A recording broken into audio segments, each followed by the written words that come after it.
Yo en Brasil, yo estudiaba Derecho y trabajaba en un bufete de abogados. Resulta que con la crisis en Brasil se cerró y yo me vi en la calle.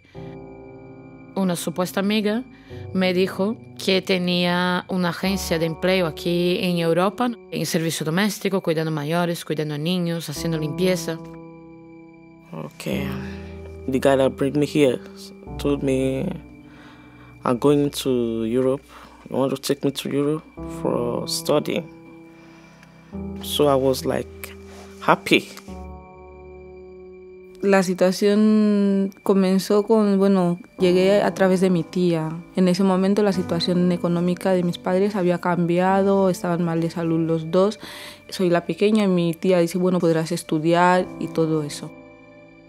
Nos vino a recibir una señora muy amable, muy educada. Y entonces un sábado nos encerró en la misma habitación y nos dijo, aquí no habéis venido a ningún trabajo doméstico. Aquí habéis venido a ejercer la prostitución. So far we get through the whole journey, go through the sea, go through Morocco, it was stressful. But the journey started, there's no way I can go back.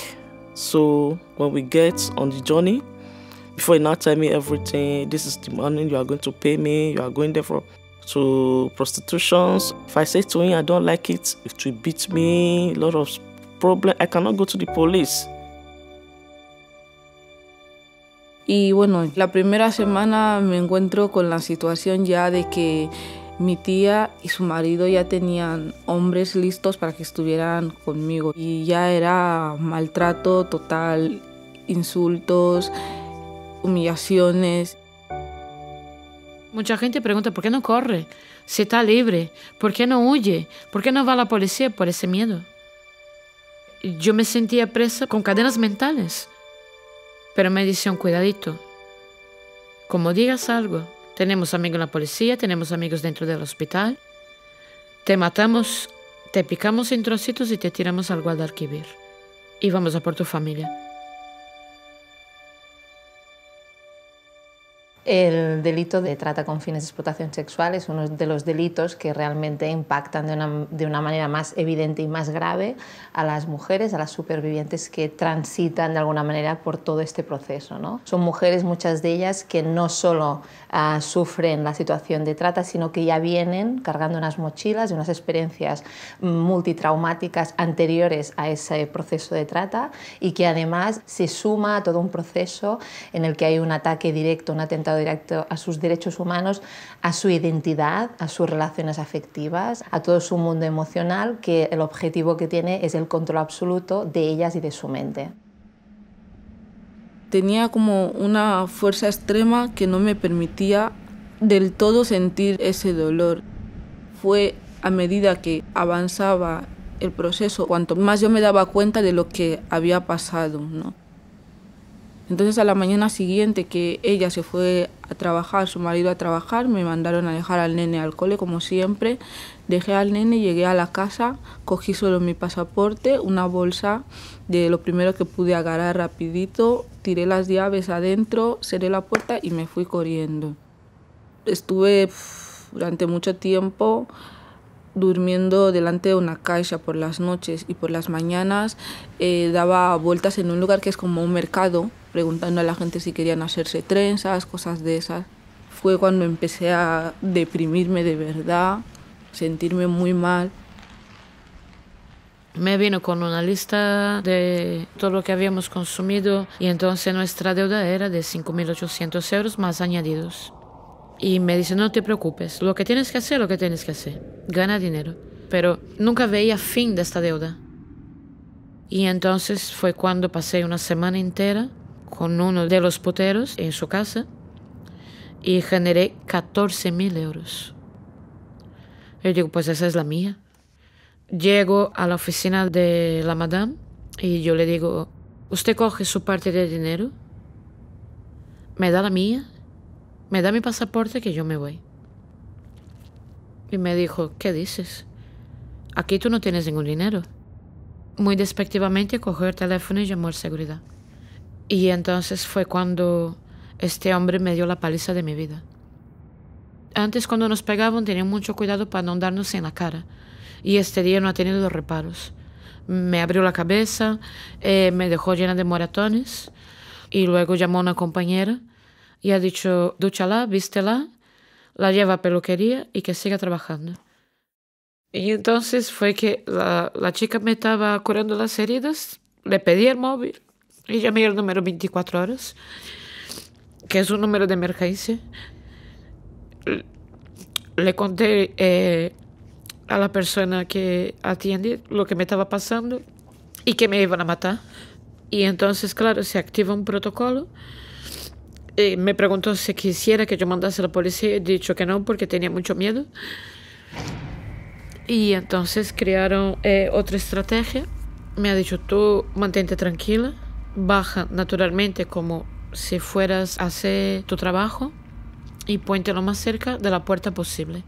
Vamos a estar en tal sitio, el coche es así, así, así, y corre. Hasta hoy no sé cómo entré en este coche. No sé si fue por la puerta, si fue por la ventana, no sé.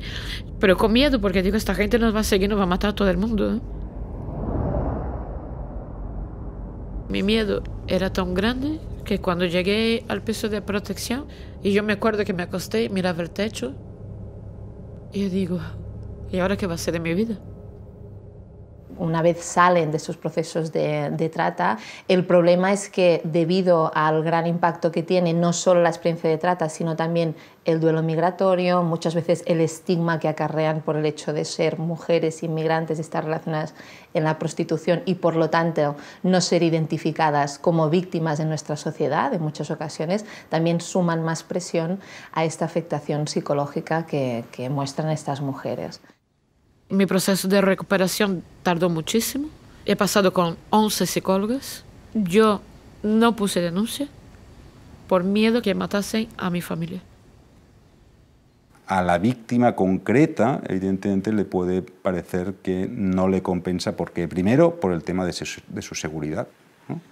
Como sabe que su testimonio será importante y tendrá que participar en varias ocasiones, ve en riesgo su seguridad, ¿no? Si los familiares directos están en España, yo diría que en nuestro sistema hay claramente una idea de proteger también a esos familiares que ya están en España. El gran reto, ¿cuál es? ¿Qué pasa con los familiares que están fuera de España, ¿no? Entonces se tiene que ir a fórmulas de cooperación internacional con los diversos países, ¿no? El problema de la cooperación internacional es que necesitas a los otros estados para cooperar y necesitas medios suficientes, ¿no? Decirlo enfrente de la gente no es poco. Te sientes sucia, sientes que ya no perteneces a este mundo, de que no tienes derechos de nada, tienes muchísimos miedos a la hora de enfrentarte a la situación. Aquel día vino a buscarme mi abogada, fuimos a la oficina de los Mossos, llegamos y fue entrar y tener esa sensación de, uy, qué miedo, ¿no? Y llegué al lugar, la escena era una oficina y habían 3 Mossos ahí, como o sea, 3 hombres. 2 estaban parados, 1 estaba sentado, iban uniformados, la mayoría, excepto el que estaba sentado. No sé, sinceramente, si hubiese sido él solo el que hiciera la entrevista, igual hubiese estado mejor, hubiese estado más tranquila, pienso.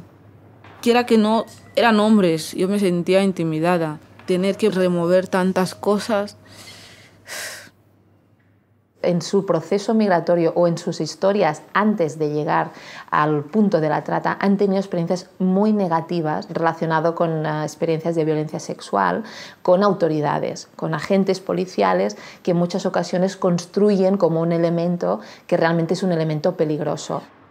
Empecé a hablar y explicar, y él me entendía, me dejaba dar pautas, parar si necesitaba llorar. Fue de repente un momento en el que empezaron a entrar otros y salir, y yo estaba cada vez más nerviosa. Tenían toda la mirada fija sobre mí, me daba hasta vergüenza, yo no podía levantar la cara, estaba hablando con la mirada en el suelo y hecha un mar de lágrimas. Ir a declarar y que me estén haciendo preguntas como si yo lo hubiese hecho intencionadamente, me llena más de culpa, más de vergüenza, y así no voy a tener una reinserción social que yo estoy buscando. Había partes de mí que tampoco me dejaban contar ciertas cosas, cosas que yo había querido olvidar, borrar de mi mente en ese momento y no las había contado. Acabamos esa entrevista, yo salí de ahí destrozada. Tuve que esperar mucho tiempo para recibir alguna respuesta de si a través de esa declaración me iban a reconocer como víctima de trata. Y yo no podía dormir, no dormía por las noches, tenía pesadillas, alucinaciones durante el día y muchísimo miedo.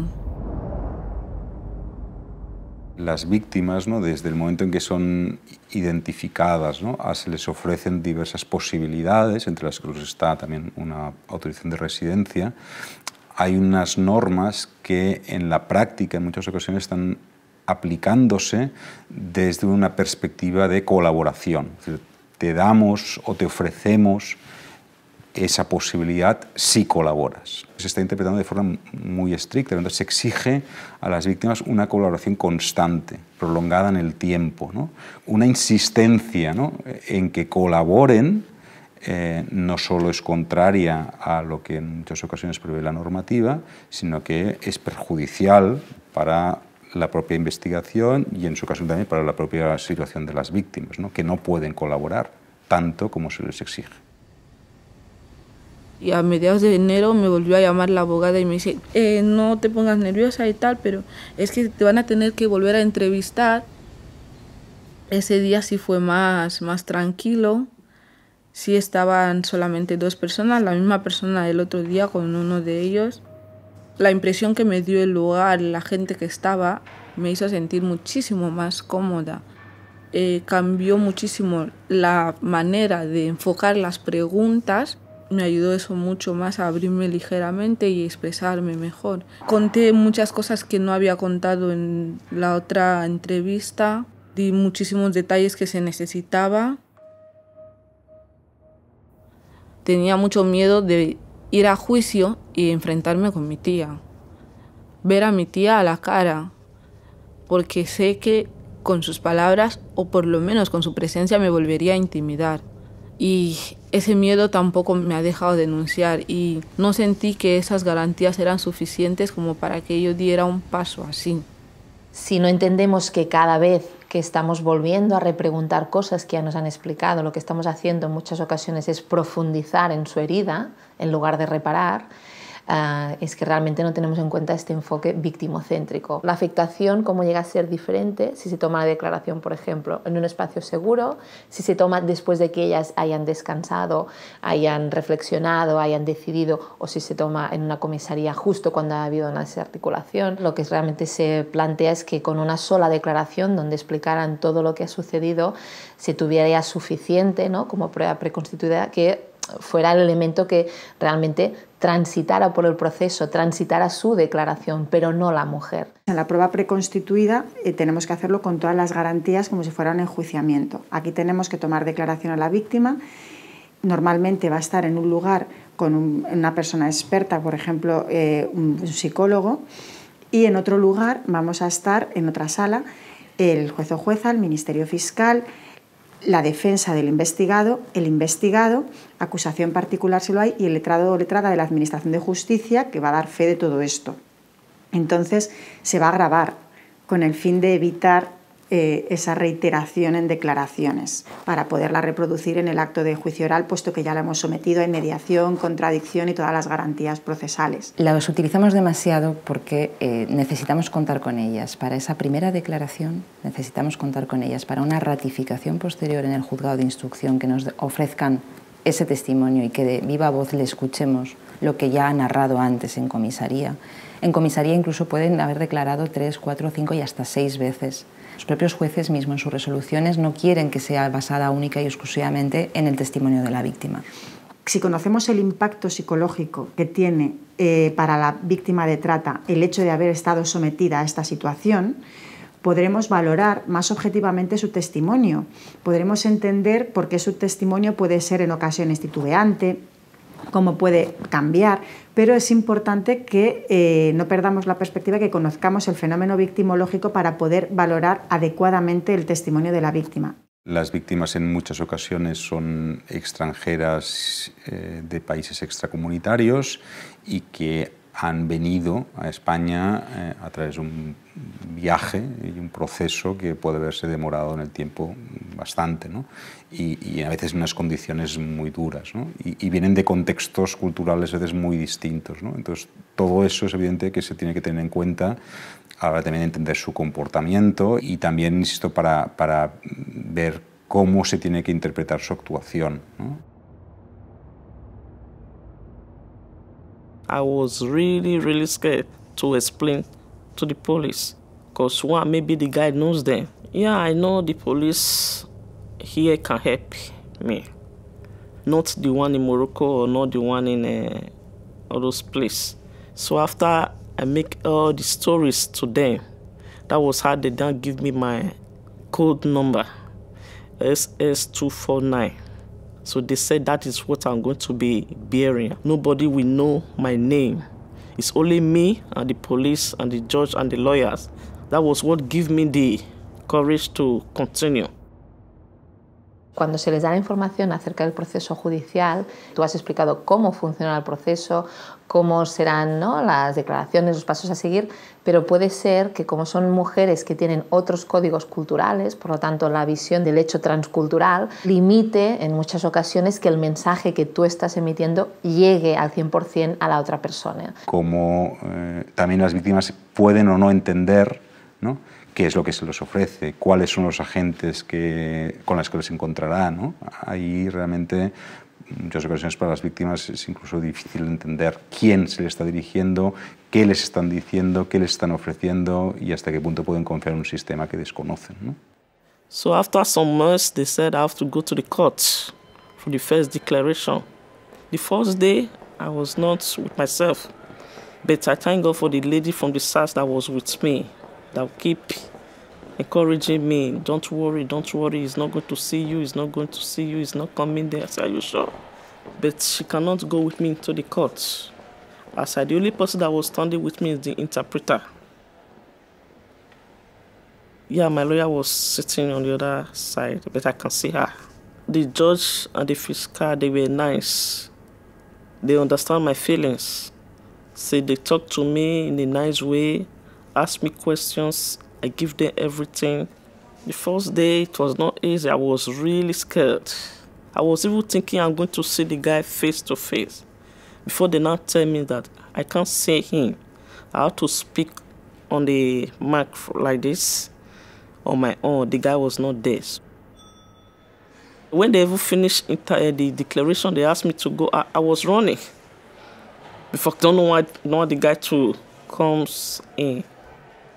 Tenemos que tener en cuenta que la arquitectura judicial tal vez no sea la más deseable para las víctimas, pero los medios que tenemos son los que son y con esas cartas jugamos. Pero sí que creo que podemos hacer cosas. La declaración de la víctima se puede llevar a cabo mediante videoconferencia. Por ejemplo, en sede policial, que esté la víctima, o en otra sede judicial distinta, que esté la víctima acompañada, por ejemplo, por personal de ONGs especializadas, con un letrado de la Administración de Justicia que acredite su identidad, de forma que lo revistamos de todas las garantías legales, pero a lo mejor el hecho de que estén en espacios distintos favorece a que la víctima se sienta más reconfortada, con menos miedo, con menos temor. Porque si no en la práctica, ¿qué medios disponemos sino en la sala? Un biombo suficiente cuando ha pasado todo ese proceso de captación, de transporte. So after my declaration, I go out from the court. The lawyer said there's a little problem. I said, what problem is that? That the judge said my name have to be reviewed. I said, why? I said, please, can't you tell the judge to please hide my identity? But you guys never told me this from the beginning. The lawyer made an appeal more than 2 times. But still, the judge never agreed. This time, what if the guy now knows my name is reviewed? What am I going to do? What about my family? The only thing I have to do is to tell my family to change their location. Es difícil casar la protección con la defensa del investigado o el acusado. Es decir, tiene derecho a saber quién está declarando en contra de él y quién está irrogándole la condición de tratante, por ejemplo. Sí que es verdad que el artículo establece o dispone que ese escrito, esa petición debe ser razonada, debe ser motivada, y que el Tribunal Supremo recientemente, en el año 2016, ha vuelto a insistir en que esa petición ha de estar argumentada y que no basta una mera alegación de quiero saber quién es el testigo. Y es una ley orgánica que a lo mejor debería ser abordada o estudiada con mayor detenimiento, reformada en según qué puntos que puedan realmente dar una mayor protección a los testigos o a los peritos en causas criminales, que no sea una mera ocultación de datos, sino que pueda abordar quizá más las necesidades de las propias víctimas y de los testigos en causas penales. Now my name is Review, but we are going to the court now. I don't want me and the guy to sit close. I was answering the question, but in me, I was afraid because the guy is there with me. He can listen to what I'm saying. He's hearing me. It was 3 judges for the second time. It was 1 man and 2 women. So after some time, the lawyer sent for me that the judge said my story was not enough. As in, I don't have enough evidence, enough proof. I said, He said they have to write an appeal to the judge. I said, well, if you want to write an appeal, you can write an appeal. But for me, I don't know what to do again because I've gone through a lot and I've given you all the information I've given to you. So what other proof they want from me? El impacto de una sentencia absolutoria cuando ellas han vivido todo un proceso, ¿no? Donde se las ha maltratado, explotado, violado, se las ha torturado, donde realmente han sido víctimas de una esclavitud extrema, pues es la decepción más absoluta. O sea, si pocas esperanzas pueden tener en el concepto de reparación, todo esto es un golpe terrible a la línea de flotación de su propia supervivencia emocional. Sin formación se pueden producir estos choques para la víctima, estos desconciertos a los que la sometemos. Es necesario. Todos debemos formarnos no solo del delito, sino de los déficits, de los problemas. Tenemos que hacer autocrítica, tenemos que criticar el sistema e intentar, con lo que disponemos, mejorarlo. Por lo tanto, creo que la formación, pero sobre todo el contacto con la realidad que acompaña este delito, la realidad de las instituciones que protegen víctimas, con los peritos que psicológicamente las tratan, con todos los agentes que intervenimos, el intercambio de impresiones, de necesidades, de déficits es indispensable, pero debemos hacerlo todos.